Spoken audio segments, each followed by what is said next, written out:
And welcome back to our study through the letter of John. Chapter 4 is where we remain, verses 43 through 54. And this is what it says. It says, "After the 2 days he departed for Galilee. For Jesus himself had testified that a prophet has no honor in his own hometown. So when he came to Galilee, the Galileans welcomed him, having seen all that he had done in Jerusalem at the feast. For they too had gone to the feast. So he came again to Cana in Galilee, where he had made the water wine. And at Capernaum there was an official whose son was ill.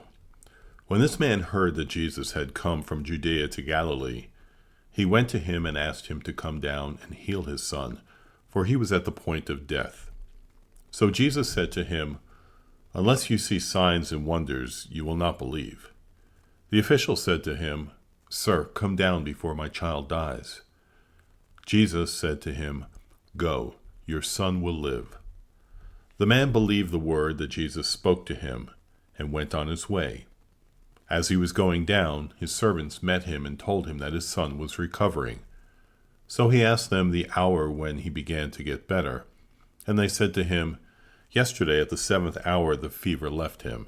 The father knew that was the hour when Jesus had said to him, 'Your son will live.' And he himself believed, and all his household. Now this was the second sign that Jesus did when he had come from Judea to Galilee." Okay, so I might just shock you with this, but I am choosing not to explain verses 43 and 44 for two reasons.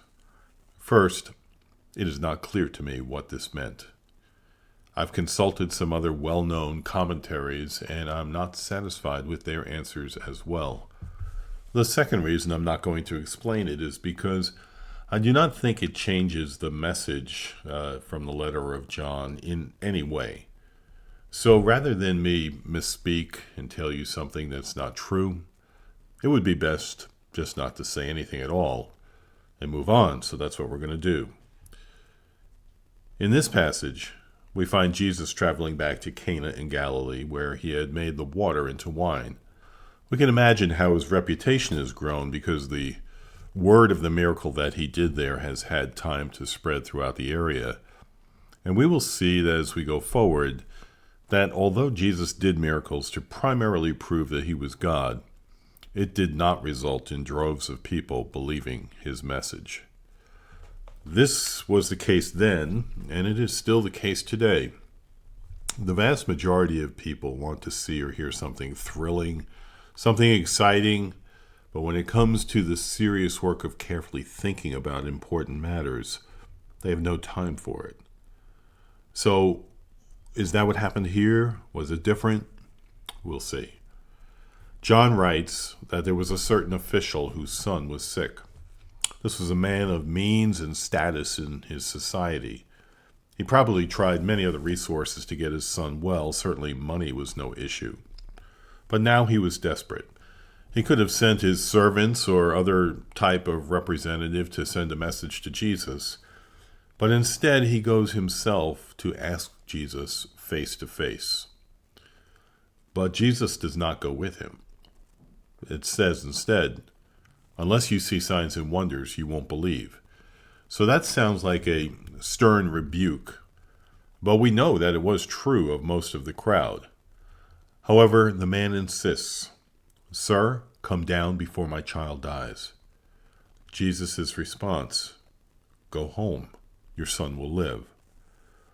At that point, the man could have become angry, or he may have decided to just continue to beg Jesus or harass him until Jesus agreed to go to his home.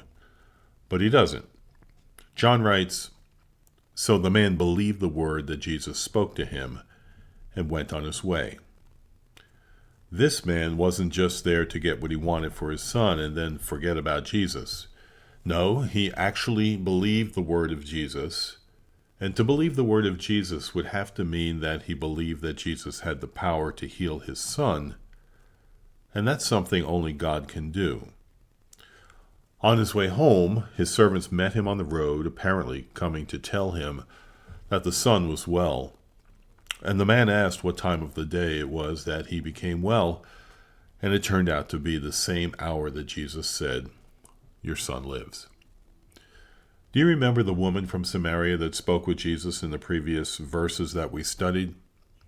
Based on her interaction with Jesus and her realizing that he was the Messiah, she went and told others, and others believed.